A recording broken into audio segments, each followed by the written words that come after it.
শুভ ভাই ফোঁটা। একদিনের জন্য হলেও ভাই বোনের সম্পর্কটা যেন নতুন করে মনে পড়ে যায়। এই ছোট্ট একটা ফোঁটার মধ্যেই লুকিয়ে থাকে হাজারো ভালোবাসা, দুষ্টুমি আর মিষ্টি স্মৃতি। ছোটবেলায় ভাই ফোঁটা মানেই ছিল নতুন জামা, মিষ্টির গন্ধ, বোনের হাসি, আর পকেটে লুকিয়ে থাকা টাকার আশায় থাকা ভাই। তখন কে বেশি মিষ্টি পেল, কে আগে ফোঁটা নিল সেই নিয়েই চলত খুনসুটি। এখন সময় বদলেছে, দূরত্ব বেড়েছে, কিন্তু অনুভূতি একই রয়ে গেছে। ভিডিও কলে হলেও একটা ছোট্ট ফোঁটা দিয়েই যেন হৃদয়টা ছুঁয়ে যায়।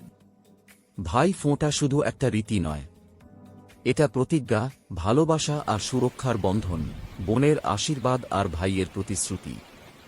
তাই আজ সবাইকে বলি, সময় যতই দূরে নিয়ে যাক, সম্পর্কগুলোকে কাছাকাছি রাখো। কারণ ভাই ফোঁটার আসল শক্তি হল ভালোবাসা।